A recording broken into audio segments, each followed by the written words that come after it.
एक ही ऊंचाई से एक बंदूक की गोली बिल्कुल सीधी दागी जाती है और ठीक उसी समय एक दूसरी गोली उसी ऊंचाई से नीचे गिरा दी जाती है। गुरुत्वाकर्षण और गति के नियमों को देखते हुए क्या कोई ये सोच सकता है कि दोनों गोलियां जमीन से बिल्कुल एक ही समय पर टकराएंगी? सुनने में तो ये एकदम असंभव लगता है। हाँ, लेकिन भौतिक विज्ञान की दुनिया में ये पूरी तरह सच है। और आज की इस गहन चर्चा में हम ऐसे ही कई रहस्यों से पर्दा उठाने वाले हैं।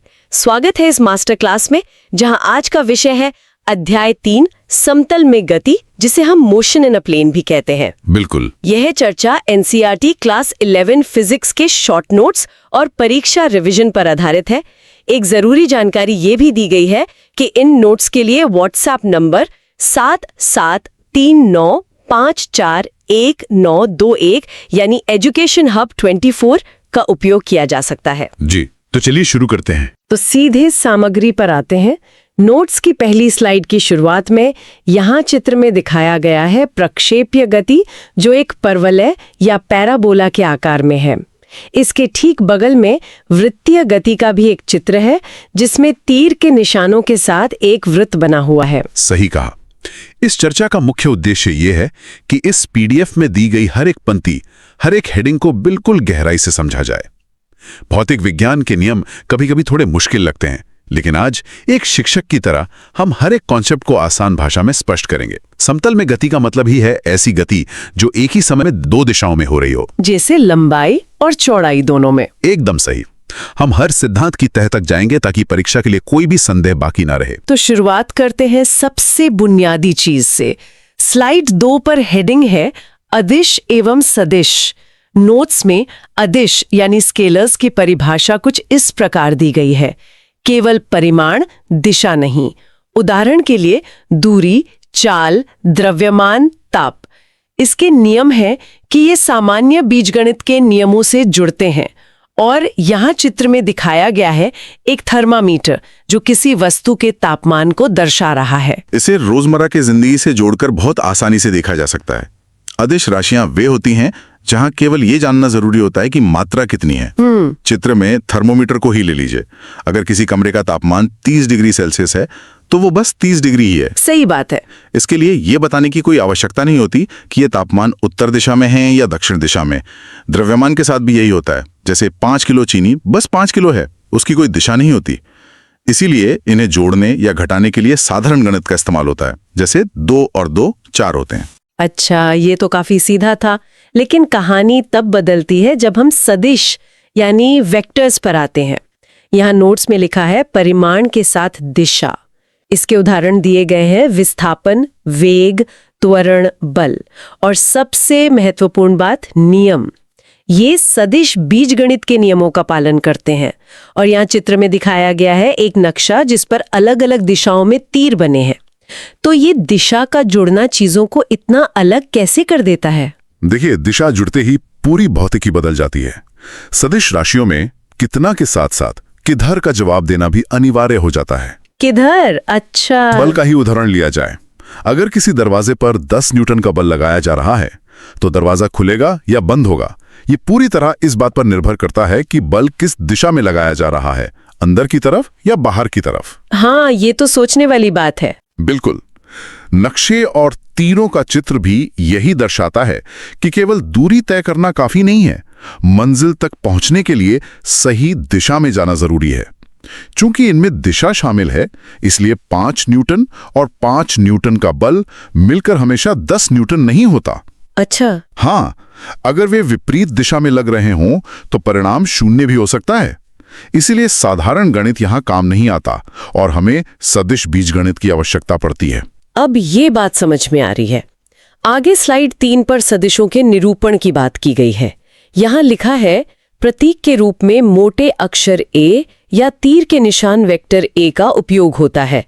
परिमाण को मॉड वेक्टर ए या केवल ए से दर्शाया जाता है। फिर स्थिति सदिश वेक्टर आर बराबर वेक्टर ओपी, जो मूल बिंदु से स्थिति बताता है। इसके बाद विस्थापन सदिश है और अंत में एक बहुत ही रोचक बॉक्स है शून्य सदिश या नल वेक्टर। इसके बारे में लिखा है परिमाण 0, दिशा निर्धारित नहीं। इसके गुण हैं पहला वेक्टर ए प्लस शून्य वेक्टर बराबर वेक्टर ए। दूसरा लैम्डा गुणा शून्य वेक्टर बराबर शून्य वेक्टर। तीसरा शून्य वेक्टर डॉट वेक्टर ए बराबर शून्य।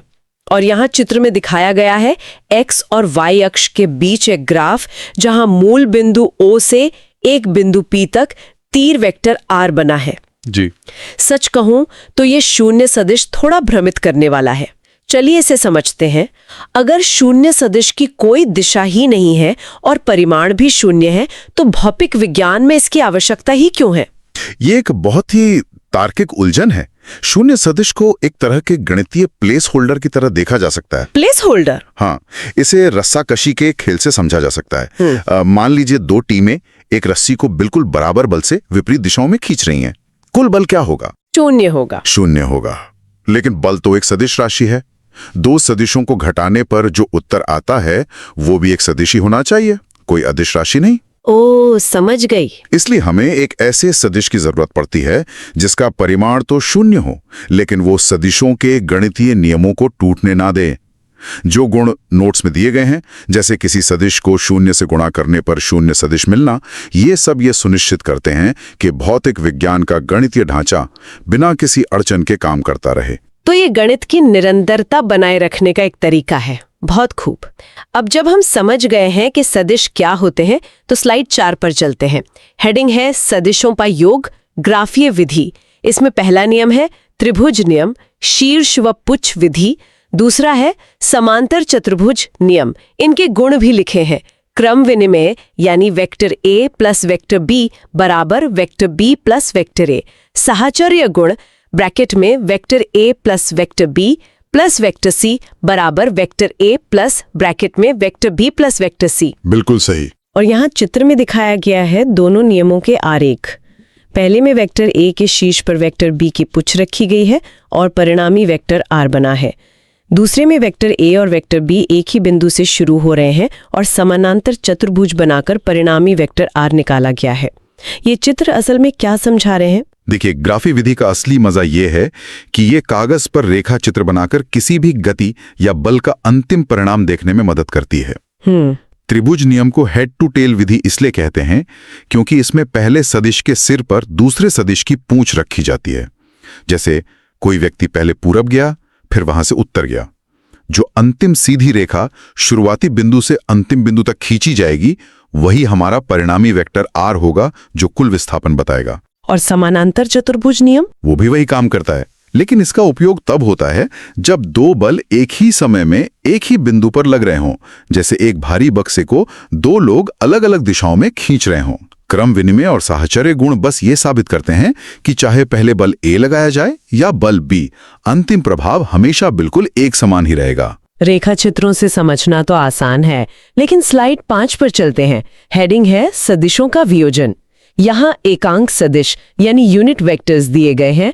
आई कैप एक्स अक्ष के लिए, जे कैप वाई अक्ष के लिए, के कैप जेड अक्ष के लिए।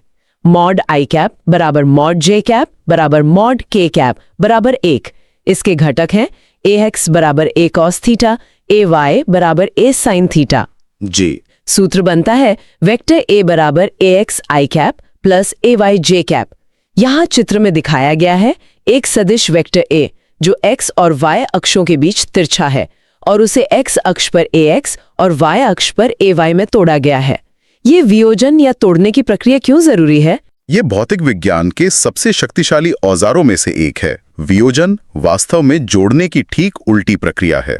अच्छा, उल्टी प्रक्रिया। हाँ, जब भी कोई वस्तु तिरछी दिशा में गति करती है, जैसे एक हवाई जहाज जो ऊपर भी जा रहा है और आगे भी बढ़ रहा है, तो उस तिरछी गति का विश्लेषण करना दिमाग के लिए मुश्किल होता है। वियोजन के माध्यम से उस तिरछी दिशा को दो सीधी और सरल रेखाओं में बांट दिया जाता है, यानी एक्स और वाई अक्ष।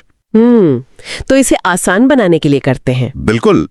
इसे ऐसे समझा जा सकता है जैसे सदिश ए की एक्स अक्ष और वाई अक्ष पर पड़ने वाली परछाई निकाली जा रही हो। त्रिकोणमिति की मदद से एक्स अक्ष वाली परछाई ए कॉस थीटा होती है और वाई अक्ष वाली ए साइन थीटा। एकांक सदिश आई कैप, जे कैप, के कैप केवल दिशा बताने वाले टैग की तरह काम करते हैं। वे यह बताते हैं कि कौन सा हिस्सा किस अक्ष पर है। ये परछाई वाला उदाहरण बहुत ही सटीक है। अब स्लाइड 6 पर ग्राफीय विधि और वियोजन को मिलाकर एक गणितीय रूप दिया गया है। इसे सदिश योग की विश्लेषणात्मक विधि कहा गया है। यहाँ एक उच्च प्राप्ति बॉक्स है। परिमाणी का परिमाण r बराबर √a² + b² + 2ab cos theta. इसे लॉ ऑफ कोसाइंस कहा गया है। परिमाणी की दिशा tan अल्फा बराबर b sin थीटा बटे ब्रैकेट में a + b cos थीटा। इसमें एक विशेष स्थिति भी है। यदि थीटा 90 डिग्री हो तो r बराबर √a² + b²। यहाँ चित्र में दिखाया गया है विश्लेषणात्मक विधि का ज्यामितीय आरेख, जहाँ सदिशों को समकोण त्रिभुजों में विभाजित करके सूत्र निकाला गया है। यह वो जगह है जहां कागज पर चित्र बनाने की आवश्यकता खत्म हो जाती है। मतलब गणित से काम चल जाता है। बिल्कुल। विश्लेषणात्मक विधि ग्राफीय विधि का ही एक पक्का गणितीय फॉर्मूला है। लॉ ऑफ कोसाइंस का ये सूत्र किसी भी कोण पर दो सदिशों को जोड़ने का काम करता है। इसमें सबसे दिलचस्प बात वो विशेष स्थिति है जहां कोण 90 डिग्री हो जाता है। 90 डिग्री वाला जी। हाँ, चूंकि cos 90 डिग्री का मान 0 होता है, सूत्र का बड़ा हिस्सा जो 2ab cos थीटा है वो गायब हो जाता है और हमारे पास बचता है r बराबर √a² + b²। अरे ये तो हाँ, ये कुछ और नहीं बल्कि स्कूल में पढ़ा गया पाइथागोरस प्रमेय ही है। इसका अर्थ यह है कि भौतिक विज्ञान के ये जटिल नियम अंततः उन बुनियादी गणितीय सिद्धांतों से ही जुड़े हैं जो सदियों से मौजूद हैं। बहुत खूब। गणितीय नींव तैयार होने के बाद अब बात करते हैं स्लाइड 7 पर समतल में वास्तविक गति की। हेडिंग है समतल में वेग एवं त्वरण। औसत वेग का सूत्र है वेक्टर v एवरेज बराबर डेल्टा वेक्टर r बटे डेल्टा t। तात्क्षणिक वेग है वेक्टर v बराबर d वेक्टर r बटे dt। जी। यहाँ एक महत्वपूर्ण पंक्ति दी गई है। महत्वपूर्ण वेग हमेशा पथ की स्पर्श रेखा यानी टैंजेंट के अनुदिश होता है। त्वरण का सूत्र है वेक्टर a बराबर d वेक्टर v बटे dt। घटक रूप में इन्हें वेक्टर v बराबर vx i cap plus vy j cap और वेक्टर a बराबर ax i cap plus ay j cap लिखा गया है। और यहाँ चित्र में दिखाया गया है एक घुमावदार हरा रास्ता, जहाँ लाल रंग के तीर वेग को दर्शा रहे हैं जो स्पर्श रेखा पर है, और नीले रंग के तीर त्वरण को रास्ते के अंदर की तरफ दर्शा रहे हैं। यह स्पर्श रेखा का सिद्धांत क्या है? स्पर्श रेखा या टैंजेंट को समझने के लिए एक आसान सी कल्पना की जा सकती है। मान लीजिए कि एक डोरी से एक पत्थर बांधकर उसे गोल गोल घुमाया जा रहा है। अगर अचानक वो डोरी टूट जाए तो पत्थर क्या करेगा? वो तो सीधा बाहर की तरफ छिटक जाएगा। एकदम सही। वो गोल घूमना बंद कर देगा और बिल्कुल सीधा छिटक कर आगे चला जाएगा। वो जो सीधी दिशा है वही उस घुमावदार रास्ते की उस पल की स्पर्श रेखा है। अच्छा। रास्ते को छूकर निकलने वाली सीधी रेखा होती है। चित्र में जो नीले तीर अंदर की तरफ हैं, वे त्वरण हैं जो लगातार वेग की दिशा को बदल रहे हैं और वस्तु को सीधे जाने से रोककर घुमावदार रास्ते पर बनाए रखे हुए हैं। ये एक बहुत ही स्पष्ट करने वाला उदाहरण था। अब हम स्लाइड 8 पर एक ऐसी हेडिंग पर आते हैं जो शायद इस पूरे अध्याय का सबसे बड़ा रहस्य खुलती है। हेडिंग है एक समान त्वरण से गति।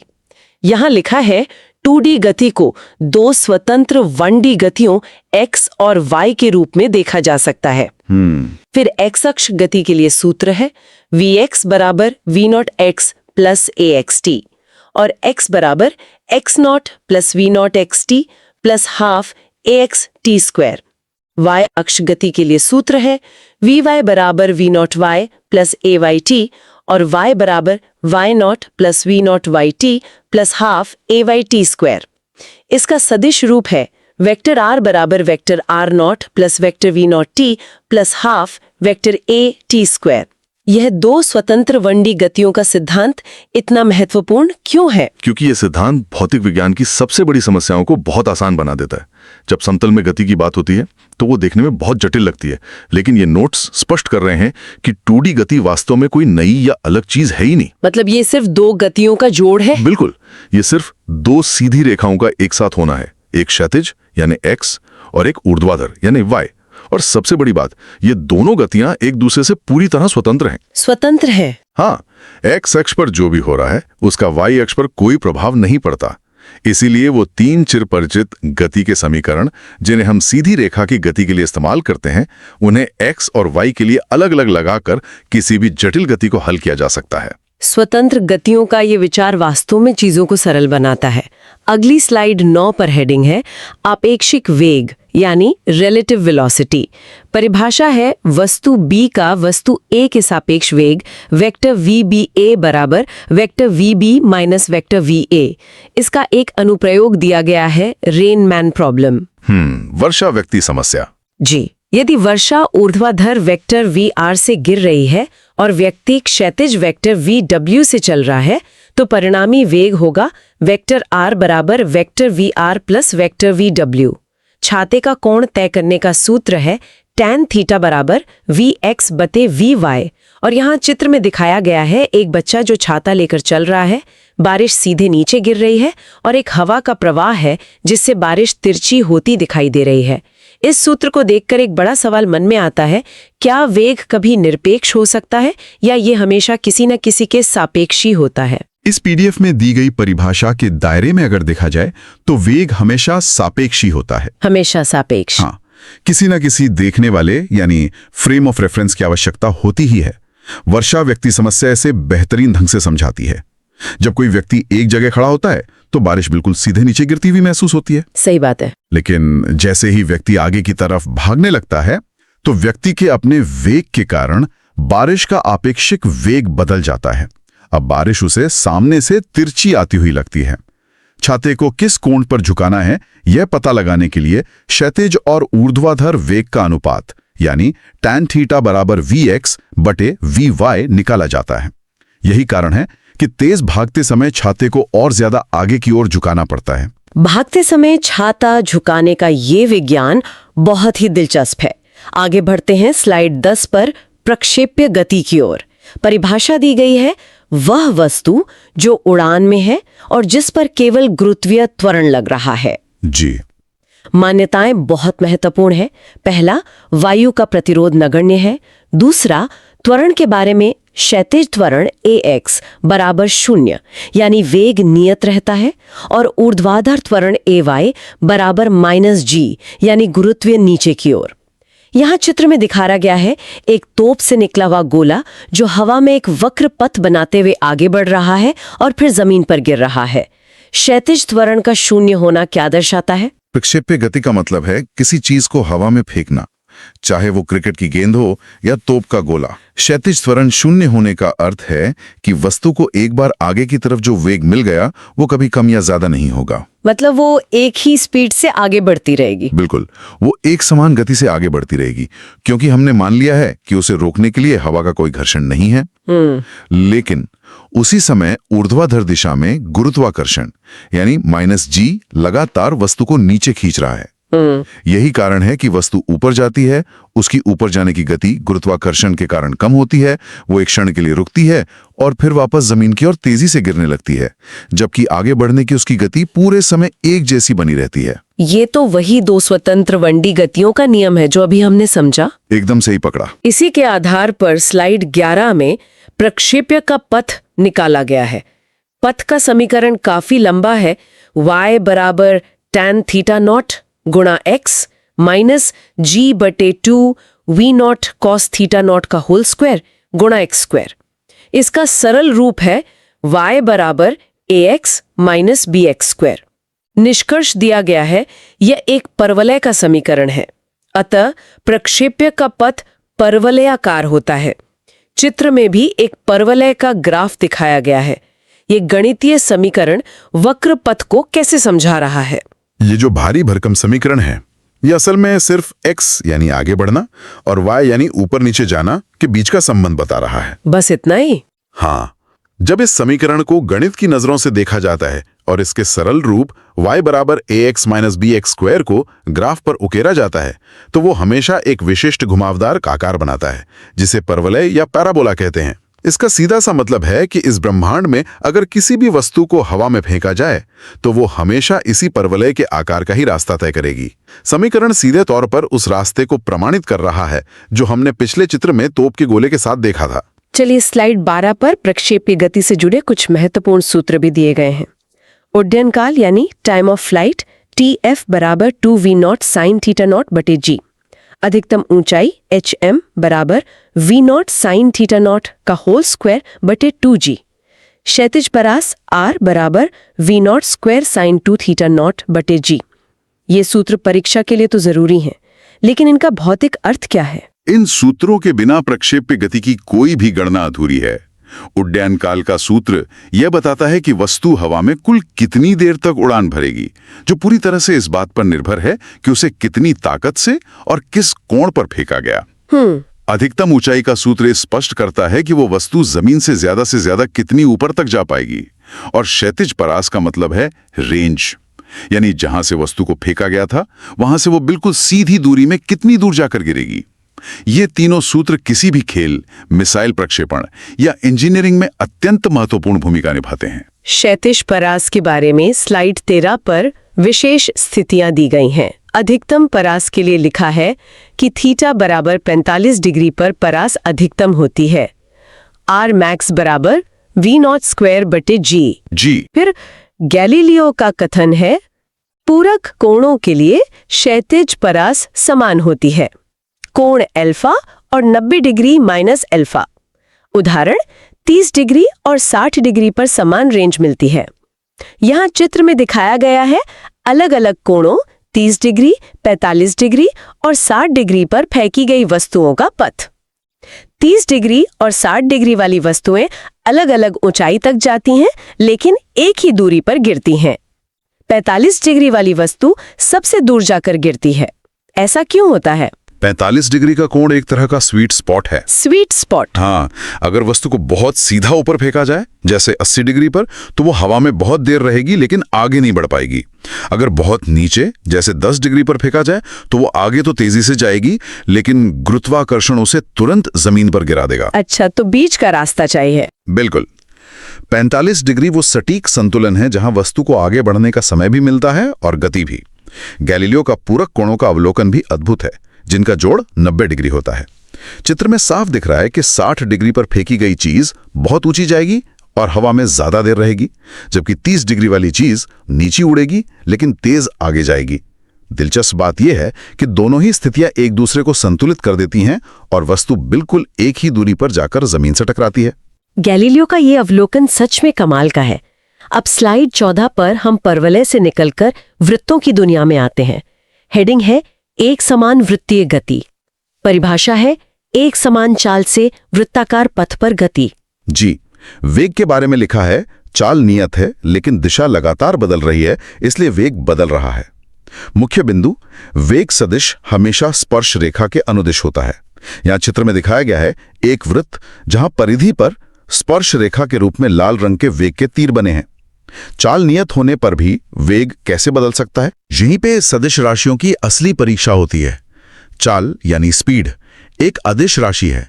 जैसे गाड़ी का मीटर दिखा रहा है कि गति 20 किलोमीटर प्रति घंटा है, यह स्थिर रह सकती है। हाँ, वो तो बदल नहीं रही। लेकिन वेग यानी वेलोसिटी एक सदिश राशि है जो परिमाण और दिशा दोनों से मिलकर बनी है। चूंकि वस्तु एक वृत्त में घूम रही है, उसकी दिशा हर एक मिलीसेकंड में बदल रही है, और भौतिक विज्ञान का नियम कहता है कि अगर दिशा बदल गई तो इसका मतलब है कि वेग बदल गया।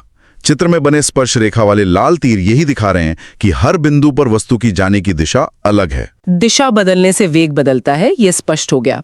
और जब वेग बदलता है तो त्वरण पैदा होता है। स्लाइड 15 की हेडिंग है अभिकेंद्र त्वरण। परिमाण है AC बराबर v स्क्वायर बटे R। दिशा सदैव वृत्त के केंद्र की ओर। कारण यह वेग की दिशा बदलने के लिए जिम्मेदार है। इतिहास का एक नोट भी है। यह विश्लेषण सबसे पहले डच वैज्ञानिक हाइगन्स ने 1673 में प्रकाशित किया था। और यहाँ चित्र में दिखाया गया है एक वृत्त जहां त्वरण का तीर AC केंद्र C की ओर इशारा कर रहा है। ये त्वरण हमेशा केंद्र की ओर ही क्यों होता है? क्योंकि वृत्तीय गति में दिशा बदलने के कारण वेग लगातार बदल रहा है, तो कोई ना कोई बल या त्वरण होना चाहिए जो ये बदलाव कर रहा हो। इसे ही अभिकेंद्र त्वरण कहते हैं। इसे फिर से डोरी से बंधे पत्थर के उदाहरण से देखा जा सकता है। वही घूमने वाला पत्थर। हाँ, पत्थर लगातार बाहर की तरफ एक सीधी रेखा में भागना चाहता है, स्पर्श रेखा की तरफ, लेकिन डोरी उसे अंदर यानी हाथ की तरफ खींच रही है। ये लगातार अंदर की तरफ लगने वाला खिंचाव ही अभिकेंद्र त्वरण है। यही वो त्वरण है जो वस्तु को वृत्ताकार रास्ते पर बांध कर रखता है। 1673 में डच वैज्ञानिक क्रिश्चियन हाइगेंस का इसे गणितीय रूप से सिद्ध करना भौतिकी के इतिहास का एक बहुत बड़ा मील का पत्थर था। ये डोरी का खिंचाव अभिकेंद्रित त्वरण को बहुत आसानी से समझा देता है। स्लाइड 16 पर चलते हैं। कोणीय चाल एवं आवृत्ति। कोणीय चाल है ओमेगा बराबर डेल्टा थीटा बटे डेल्टा टी। रैखिक और कोणीय संबंध v बराबर ओमेगा आर। जी। अभिकेंद्रित त्वरण के रूप AC बराबर ओमेगा स्क्वायर आर और AC बराबर 4 pi square nu square r. आवृत्ति यानी न्यू प्रति सेकंड चक्रों की संख्या ओमेगा बराबर 2 पाई न्यू। यहाँ चित्र में दिखाया गया है एक वृत्त जिसमें कोणीय चाल ओमेगा और रैखिक वेग v को दर्शाया गया है। कोणीय चाल और रैखिक चाल में क्या अंतर है? जब चीजें गोल घूमती हैं तो दूरी को मीटर में नापना थोड़ा मुश्किल हो जाता है, इसलिए कोणीय यानी एंगल का उपयोग किया जाता है। कोणीय चाल ये बताती है कि वस्तु एक सेकंड में कितने डिग्री या रेडियन का कोण घूम रही है। अच्छा, कोण के हिसाब से। बिल्कुल। जबकि आवृत्ति बहुत ही सीधा कॉन्सेप्ट है, एक सेकंड में वस्तु ने कितने पूरे चक्कर लगा लिए। सूत्र v बराबर ओमेगा आर इस बात का एक शानदार गणितीय पुल है कि वस्तु की परिधि पर चलने की सीधी चाल और उसके केंद्र पर घूमने की चाल आपस में त्रिज्या यानी आर के माध्यम से कैसे जुड़ी हुई हैं। अध्याय के अंत की ओर बढ़ते हुए स्लाइड 17 पर एक हेडिंग है महत्वपूर्ण तथ्य। इसमें लिखा है पथ लंबाई बनाम विस्थापन। विस्थापन केवल अंतिम बिंदुओं पर निर्भर करता है, जबकि पथ लंबाई वास्तविक रास्ते पर निर्भर करती है। आयाम v स्क्वायर बटे r की विमाएं त्वरण LT-2 के समान होती हैं। कोण 2D गति में वेग और त्वरण के बीच का कोण 0 डिग्री से 180 डिग्री के बीच कुछ भी हो सकता है। ये तथ्य अवधारणाओं को पक्का करने के लिए दिए गए हैं। विस्थापन बहुत ही शॉर्टकट पसंद करने वाली राशि है। उसे इस बात से कोई मतलब नहीं कि किस घुमावदार रास्ते से यात्रा की गई। वह केवल शुरुआत और अंत के बीच की सबसे छोटी सीधी दूरी देखता है। जबकि पथ लंबाई असल में चले गए हर कदम की गिनती है। आयाम वाला तथ्य यह साबित करता है कि अभिकेंद्र त्वरण का सूत्र गणितीय रूप से बिल्कुल सही है, क्योंकि इसकी विमाएं सामान्य त्वरण वाली ही हैं और 2D गति में वेग और त्वरण किसी भी दिशा में हो सकते हैं, इसलिए उनके बीच का कोण 0 से 180 डिग्री तक कुछ भी संभव है। अब हम 18वीं स्लाइड पर हैं। संपूर्ण सूत्र संग्रह। यहाँ पूरे अध्याय के 6 मुख्य सूत्रों का एक साथ संग्रह दिया गया है। वेक्टर्स, परिणामी, रेजोल्यूशन, मोशन, प्रक्षेप्य समय, प्रक्षेप्य ऊंचाई और परास और वृत्तीय गति। चूंकि इन सभी को विस्तार से पढ़ा जा चुका है, तो इस स्लाइड की मुख्य उपयोगिता क्या है? इस तरह की स्लाइड किसी भी छात्र के लिए एक चीट शीट या अंतिम हथियार की तरह काम करती है। जब पूरे अध्याय के पीछे का विज्ञान और तर्क समझ लिया जाता है, तो परीक्षा से ठीक एक रात पहले पूरी किताब पलटने का समय नहीं होता है। ये 6 सूत्र पूरे समतल में गति अध्याय की नींव हैं। अगर ये सूत्र और इनके पीछे का क्यों और कैसे याद है, तो किसी भी न्यूमेरिकल समस्या को आसानी से सुलझाया जा सकता है। और अब बिल्कुल अंतिम स्लाइड, स्लाइड 19, सारांश। यहाँ 4 मुख्य बिंदु दिए गए हैं। पहला, सदिश राशियों में परिमाण और दिशा दोनों होते हैं। दूसरा, प्रक्षेप्य गति में क्षैतिज वेग नियत रहता है, केवल ऊर्ध्वाधर वेग बदलता है। तीसरा, प्रक्षेप्य का पथ परवलयाकार होता है। और चौथा, एक समान वृत्तीय गति में त्वरण हमेशा केंद्र की ओर होता है। यहाँ चित्र में दिखाया गया है प्रक्षेप्य गति और वृत्तीय गति का एक मिश्रित आरेख, जिसमें वेग और त्वरण के तीर उनकी दिशाओं को बिल्कुल स्पष्ट कर रहे हैं। ये सारांश पूरे अध्याय का एक बेहतरीन निचोड़ है। अगर इस पूरी चर्चा को समेटा जाए तो ये स्पष्ट हो जाता है कि भौतिक विज्ञान में दिशा की भूमिका कितनी बड़ी है। जटिल से जटिल दिखने वाली गतियां, चाहे वो बारिश में छाता लेकर भागना हो, हवा में उड़ता तोप का गोला हो या किसी मशीन का तेजी से गोल घूमता हुआ पहिया हो, ये सभी असल में बहुत ही बुनियादी और सरल नियमों से बंधी हुई हैं। आज की इस चर्चा से जो सबसे बड़ा विचार सामने आता है वो ये है कि समतल की 2D गति वास्तव में 2 स्वतंत्र 1D गतियों का ही मिला जुला रूप है, जो एक दूसरे को बिल्कुल प्रभावित नहीं करती। दोस्तों, हमारे पास NCERT की साइंस की नोट्स क्लास 6 से लेकर क्लास 12 तक पूरी तरह उपलब्ध है। आप इन सभी PDF नोट्स का प्रिंट आउट भी निकलवा सकते हैं और ये सभी सामग्री बहुत ही कम कीमत में प्रदान की जा रही है। आपको यह भी मालूम होना चाहिए कि लगभग सभी प्रतियोगी और स्कूल स्तर की परीक्षाओं में पूछे जाने वाले प्रश्न एनसीईआरटी से ही आते हैं, इसलिए यह सामग्री आपके लिए बेहद उपयोगी साबित होगी। अगर आप ये एनसीईआरटी साइंस पीडीएफ लेना चाहते हैं तो अभी हमें व्हाट्सएप पर मैसेज करें। व्हाट्सएप नंबर 7739541921 आपकी तैयारी को मजबूत बनाने के लिए हम हमेशा आपके साथ हैं। अगर आपको यह वीडियो पसंद आए तो कृपया लाइक करें। जो लोग अभी तक चैनल को सब्सक्राइब नहीं किए हैं वे जरूर सब्सक्राइब करें। नीचे कमेंट बॉक्स में अपना फीडबैक अवश्य दें।